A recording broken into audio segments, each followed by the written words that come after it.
Hey everyone, it's Jensen here. Crazy weekend last weekend. Some amazing football games. You don't ever always know if they're good or not, but they'll be exciting and down to the wire when each of the four playoff games ended regulation with the last second field goal. That always makes things entertaining. So we'll jump right into those NFL games. So we've got the Titans losing to the Bengals. So the Bengals advance. And I do think it was sort of like the Titans losing to that one, to the Bengals. They should have won. Just the couple of notes. I don't know what analytics say, but I have always been a fan of not chasing points. In the very beginning of the game, when Tennessee scored their first touchdown, they got a penalty and then went for two. To me, that's chasing points. Don't chase points until you have to. I think that's the smartest thing to do. So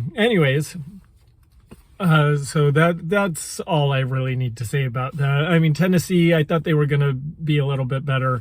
They didn't seem all that great running the football, and their defense looked very good. I mean, they sacked Joe Burrow 9 times or something, but their offense was lacking, and so they lost. The other game on Saturday was Green Bay and the Niners. Again, I got that one wrong. It looked miserable there. I don't know. Way too cold. And then the snow started falling and neither offense could get going. I mean, the Niners didn't. Again, I don't think the Niners are the better team. They blocked a field goal. They blocked a punt that they returned for a touchdown. And then on their game-winning kick, Green Bay didn't even have 11 guys out on the field. So, again, I think the 2 number 1 seeds more lost to the games rather than the other teams who beat them. But, whatever.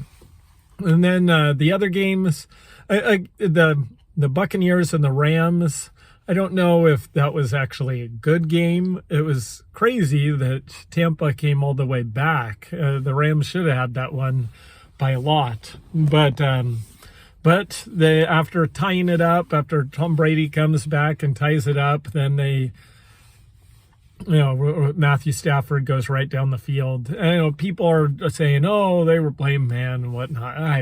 I think that the Rams rightfully won that game, despite trying to give it away.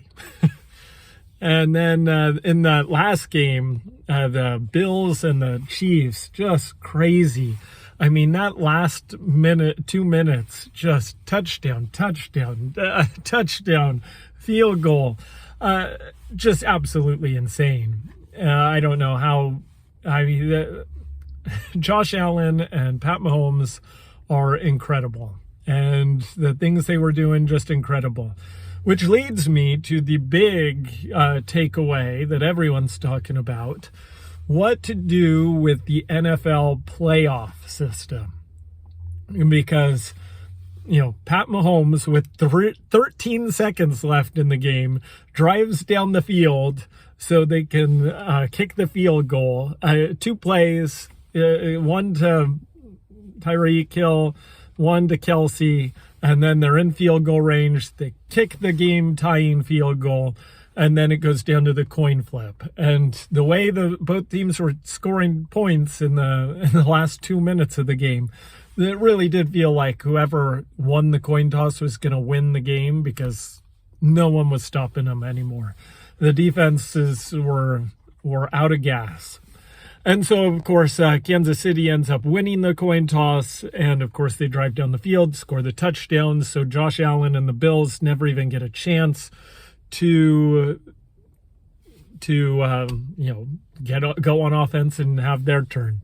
So there's a couple lanes of thought here with the overtime. Some people think it should go back to the original one with just sudden death overtime. Some are okay with it as it is, saying, "Oh, well, your defense is out there. Let your defense do something.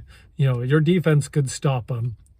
And then there's the people that are saying both teams should at least have one opportunity. And I agree with that. There should be enough time for one opportunity each. The tricky part is they want the games to end as well. To me, if I'm changing things, first off, let me say college football overtime, amazing. And I fully am going for college football overtime rules. That's far superior. I might move it back, make the starting line like the 40 maybe, or the 45, so that it's not automatically in field goal range to begin with. But that's just a tweak. And I actually really like the tweak where after the second overtime, it just goes into 2-point conversions. I think that's fair enough. If you're for college football, I think it's great. For the NFL, if I'm going to make my change, because I do think it needs a change, I would go in the regular season. I'm sort of fine with it just, being on the coin flip, or the college way. I'm okay with the regular season being like that. I wouldn't change it much. I don't think you have to change it much in the regular season for the NFL overtime. If I had my pick, I would say probably change it so both teams have one chance with the ball. If I were going to change it for the playoffs, though, do what the hockey does. Do what hockey does, and play another period. Now, hockey does do sudden death, so I don't think you could do it like that. But I would say have a 15-minute quarter added on to the end of the game, with another 2-minute warning at the end of those 15 minutes, just like they have there. And, both teams play the entire 15 minutes. If you can hold the ball for 15 minutes and then kick a field goal, you win the game. And if they can't get off the field in 15 minutes, that's their fault. Now, there's not many drives that are 15 minutes long, so most likely both teams are going to have a chance to get the ball and see what they do with it. And I think that would lead to more excitement at the end. I mean, can you imagine the Bills and the Chiefs trying to score touchdowns back and forth at the end of the extra overtime period? To me, I think that's the best way to do it. Both teams get a chance with the ball. Just have a 15-minute, another quarter. Just go for it. And or if you want to lower it down, maybe a 12-minute quarter or something like that. Whatever you need to do. But 15, I think, makes sense. But one more quarter, just play it as is. You do the coin flip to see who kicks and receives. But, yeah, whoever wins after that, or then if it's still tied after the quarter, play another. And now that's the thing that people are going to bring up on my idea here is, well, but the players will be exhausted. Then the next week, they'll be all beat up and won't be able to play. Well, here's the solution. Score more points than the other team in regulation. Score more points in the first overtime. Whatever it takes, score more points, and then you won't get beat up. I think it's okay to be at a disadvantage if you can't you can't win your game. That's just my opinion. Anyways, that would be my tweak for the NFL overtime. Add another quarter. What else is going on? We've got college basketball is still going on. I won't touch much on that. Auburn is the number 1 team again, as they probably should have been last week. So good for them. USC is back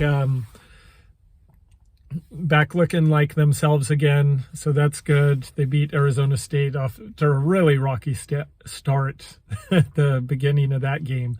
But then they ended the half on like a 22-3 run or 22-2 run. It was ridiculous. And then they just blew them out in the second half. So that was nice. With hockey, I think the Ducks, they're getting players back from COVID, and so I wouldn't go sell on the Ducks. They were back in the number 2 spot. It's hard. It's hard to tell with all the break, but I think they're looking good. They beat Tampa. They beat Boston last night. And that's a good Boston team. So I think that you try and keep the gang around, and you might even try and add someone to go to the playoffs. I think you're strong enough if you've got everyone there. And Zegras is just fun to watch. He is so fun to watch. Anyways, well, what else? We've got the Hall of Fame baseball. That was just today, and the only one in is Big Poppy, David Ortiz. He shouldn't be in. He tested positive for steroids. I mean, if he's tested positive for steroids and you're kicking Bonds and Clemens out for the same thing, I mean, Bonds and Clemens were far better than Ortiz, and whatever. Kick them all out, in my opinion. If you cheated, you don't get to go in the Hall of Fame. That's my opinion. The one person I would have put in is Kurt Schilling. The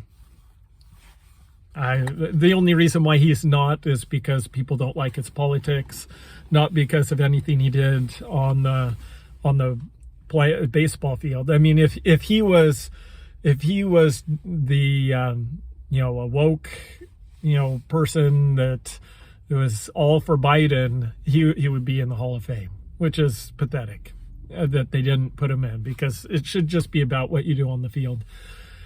Whatever, though, it's baseball. No one cares that much. The other thing that no one cares much about is basketball and the NBA. But man, everyone is talking about the Lakers and how they're a train wreck.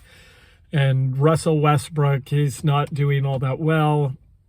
And then people are, LeBron is doing good. LeBron made the team. He kicked out everyone he didn't want. He got everyone that he wanted. This is what you get with him. And for all of the talk on who's better, LeBron or Michael Jordan, it's Michael Jordan. You have to factor this in too. Michael Jordan was a jerk. He was an awful guy, but he didn't tear his teams apart and make them garbage, which is what LeBron does, because LeBron has tons more power than Michael Jordan ever had. So yeah, I think you do need to factor that in when you're comparing the two. And no, LeBron is not anywhere close, even though he probably has more skills and can do more things. But Jordan, there's just something about him that was better. And LeBron, he's just the biggest, whiner baby. I don't know. I just can't stand him. He does lots of good things for people in need, but he's also, I don't think, all that good of a person. He tries to destroy people, and I just don't like that. Anyways, again, no one cares much about that. It's pretty boring. Yeah, I mean, that's the problem with the NBA basketball. Is you can have good stuff going on, like let's say like the Chicago Bulls, they've been good. The Cleveland Cavaliers, they've been surprisingly good with Evan Mobley, who should be a rookie of the year. But even with all the good stuff, what is talked about? Oh, a couple of the star players that are just divas, and it's just their soap opera. That's why the NBA is stupid. And we'll probably still cover it, but whatever. We'll cover the championship games in the NFL later in the week. Those should be good. And we're still on, the transfer watch for everyone in college football. USC is now the number 1 rated team for all the transfers they're bringing in. They're still loading up. Still waiting on the quarterback situation though. So we'll see what happens. Hopefully we'll get some news on that sooner rather than later. Anyways, have it so good. Bye.